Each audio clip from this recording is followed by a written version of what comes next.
Bismillahirrahmanirrahim. Assalamualaikum warahmatullahi wabarakatuh. Nama saya Muhammad Syafiq bin Manzur. Nombor metrik D193-12368. Okey, hari ini saya ingin menerangkan tentang apa itu COVID-19 ataupun coronavirus. Coronavirus adalah sejenis virus yang menyebabkan penyakit pernafasan dalam yang boleh berjangkit kepada haiwan dan manusia. Corona bermaksud mahkota kerana bentuk spike ataupun pepaku seperti mahkota pada permukaan virus itu. WHO ataupun Pertubuhan Kesihatan Sedunia memberi nama COVID-19 bagi penyakit virus corona yang bermula di Wuhan, China itu pada Disember 2019. memberi maksud COVID tu, CO membawa masuk pada corona, VI bagi virus dan D bagi disease ataupun penyakit. Kemudian diletakkan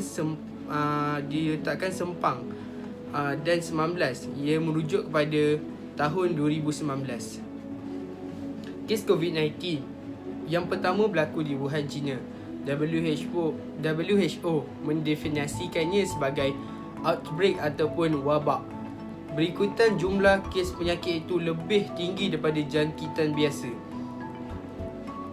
Kesimpulannya, melihat daripada kes-kes COVID yang telah berjangkit di Malaysia ni, kita haruslah menjaga dan mengamalkan SOP yang telah disediakan oleh kerajaan supaya pandemik COVID-19 ini tidak sebar lagi di Malaysia dan malah di seluruh dunia. Itu saja daripada saya, perkongsian tentang apa itu COVID-19. Assalamualaikum. Assalamualaikum warahmatullahi wabarakatuh. Hari ini saya mahu membincangkan tentang penularan COVID-19. Kenapa penularan COVID-19 ini sangat cepat?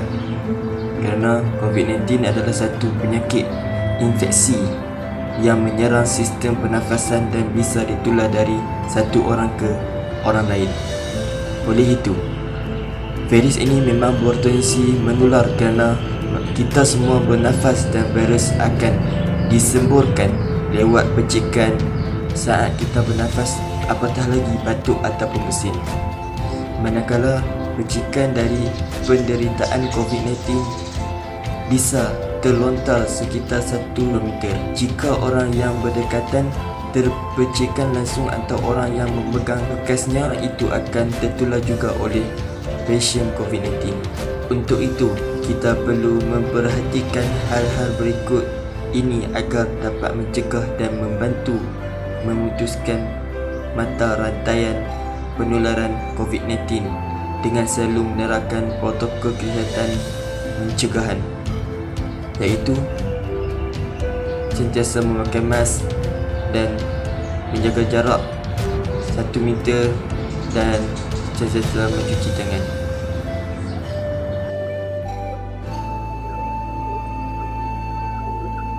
Assalamualaikum warahmatullahi wabarakatuh dan salam sejahtera. Saya Muhammad Syarul Azlan bin Ibrahim daripada Sasiah dan Keterampilan G3 daripada kumpulan 11. Pada hari ini saya akan menceritakan tentang COVID-19, yang mana lebih spesifik saya akan menceritakan dan menerangkan tentang punca penularan COVID-19 dalam negara kita. Jadi kalau anda masih lagi boleh ingat, kita cuba imbas kembali kenangan-kenangan kita yang lama, iaitu pada bulan Julai yang lepas, negara kita pernah mencipta sejarah yang mana kita berjaya mencatatkan kes positif tempatan harian yang paling rendah sepanjang tempoh COVID-19 ini melanda negara kita, iaitu sebanyak 0 kes tempatan untuk beberapa hari. Rindu kan zaman tu? Zaman yang kita rasa kita dah nak boleh menang dah lawan COVID-19 ini. Tapi sekarang ni dah tengah bulan 12, dah nak masuk bulan 1 dah pun. Wabak COVID-19 dalam negara kita ni semakin lama semakin menular dan semakin membimbangkan ramai pihak. Jadi sebenarnya apakah punca utama wabak COVID-19 ini kembali menular dalam negara kita? Jadi semua orang tahulah confirm disebabkan pematuhan SOP dan juga amalan norma baharu yang kurang kita praktikkan dalam kehidupan seharian kita lah. Termasuk diri saya sendiri, saya mengaku. Kita boleh lihat sendirilah dengan mata kasar kita, yang mana orang-orang kita masih lagi bersalaman, masih lagi tidak menjaga penjarakan sosial, masih lagi bebas pergi ke mall dan juga melepak mamak seolah-olah macam tak ada apa-apa yang berlaku dalam negara kita kan. Jadi benda-benda macam itulah yang mengundang kepada penularan wabak COVID-19 dalam negara kita. Jadi apa yang perlu kita lakukan sebagai seorang rakyat Malaysia untuk mengekang masalah penularan wabak COVID-19 ini dalam negara kita? Maka kita perlu untuk mematuhi SOP yang telah ditetapkan oleh kerajaan dan mengamalkan amalan norma baharu dalam kehidupan seharian kita. Dan semoga dengan itu kita mampu untuk mengekang permasalahan COVID-19 ini dalam negara kita secepat mungkin. InsyaAllah ini yang terbaik buat kita. Assalamualaikum warahmatullahi wabarakatuh. Nama saya Muhammad Izamuddin bin Sulaiman Shah. Nombor metrik D193-12298. Seterusnya saya akan menceritakan tentang ciri-ciri gejala penyakit virus corona. Virus corona yang menyebabkan penyakit COVID-19 menginfeksi paru-paru dan mengganggu saluran pernafasan. Dua gejala yang utama virus corona adalah demam dan batuk kering. Kadang-kadang ia dapat menyebabkan masalah pernafasan kita. Batuk yang harus kita waspada adalah batuk kering yang secara menerus. Ini berarti anda mengalami batuk selama lebih dari 1 jam. Jika demam pula, suhunya kena lebih daripada 37.8 darjah Celsius baru anda disyaki mempunyai gejala COVID. Kemudian, selain dua gejala utama iaitu demam dan batuk kering, terdapat juga 8 ciri-ciri terkena virus corona, iaitu nafas menjadi pendek. Yang kedua, badan menjadi gigil dan sakit di sekujur badan. Yang ketiga, kebingungan secara tiba-tiba. Yang keempat, mempunyai masalah pencernaan. Yang kelima, mata menjadi warna kemerah-merahan. Yang keenam, kehilangan deria bau dan rasa. Yang ketujuh, badan kita menjadi lelah. Yang ke-8, sakit kepala atau sakit tenggorokan atau mempunyai masalah hidung tersumbat. Sekian, terima kasih. Assalamualaikum warahmatullahi wabarakatuh. Okey, hari ni aku nak kongsi dengan korang berkenaan dengan kesan-kesan terhadap COVID-19 ni kepada kita semua.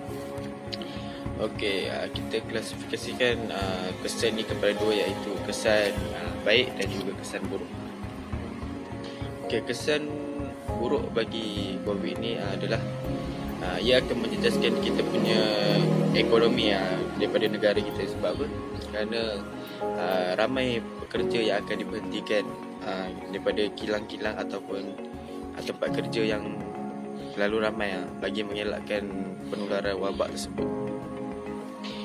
Okey, sekiranya apabila berlaku pekerja dibuang, pekerja dikurangkan, maka proses untuk kita membuat sesuatu kerja itu lebih susah kerana yalah kan, terlalu ramai yang diberhentikan, maka kita punya pengeluaran dari segi barang-barang dari negara kita ke negara luar akan menyebabkan terjejaslah dekat situ. Okey, yang kedua pula dari segi kebaikan pula, dia akan memperbaiki kita punya alam sekitar ni. Sebab apa? Sebab terdapat orang panggil tidak dapatlah balakan haram dilakukan, pembinaan mana-mana kawasan yang menjejaskan alam sekitar kita lah. Okey, itu saja daripada saya. Sekian, terima kasih. A'udzubillahi minasyaitonirrajim. Bismillahirrahmanirrahim. Assalamualaikum warahmatullahi taala wabarakatuh. Nama saya Muhammad Sulhi bin Muhammad Syarudin. Nombor metrik D193111945. InsyaAllah bahagian saya di dalam tugasan video COVID-19 ini iaitu kesan jika kita mengabaikan atau mengambil mudah terhadap virus coronavirus COVID-19 ini. Poin yang paling penting iaitu apabila rakyat mengabaikan SOP iaitu prosedur operasi standard boleh mencetuskan gelombang baru di Malaysia seperti kes yang meningkat, kematian yang meningkat dan macam-macam sikit. Seterusnya, jika kelalaian rakyat negara ini dalam mematuhi prosedur operasi standard iaitu SOP secara berterusan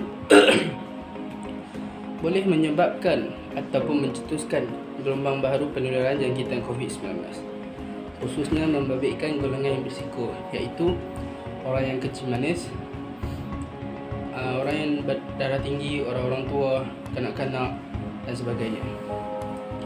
Pada pendapat saya, penjarakan fizikal nampaknya tidak dijaga dalam kalangan masyarakat, sekaligus meningkatkan risiko penularan sehingga berupaya mengundang gelombang baru jangkitan. Kiranya rakyat tidak mematuhi prosedur operasi standard, maka gelombang baru boleh menyebabkan kes meningkat dan sebagainya. Dekat itu saja pengusian saya. Assalamualaikum warahmatullahi wabarakatuh. Nama saya Muhammad Syafiq Fatahul bin Syarif. Nombor menteri saya di 19312451. Saya akan menerangkan 3 langkah pencegahan COVID-19. Langkah pencegahan yang pertama, kita hendaklah mengekalkan jarak 1 meter ketika berada di mana-mana saja. Atau kita berada di bank sekalipun, kedai makan, pusat membeli belah, atau dalam masjid sekalipun, kita haruslah mengekalkan jarak 1 meter. Langkah yang kedua pula, kita hendaklah memakai mask sebelum kita keluar ke mana-mana saja. Mask dipakai menutup hidung dan juga mulut seperti ini.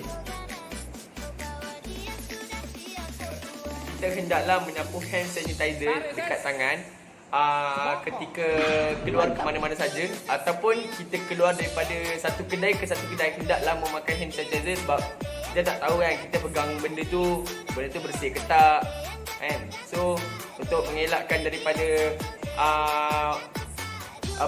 COVID-19 tu menimpa ke kita, kita hendaklah memakai hand sanitizer. Contohnya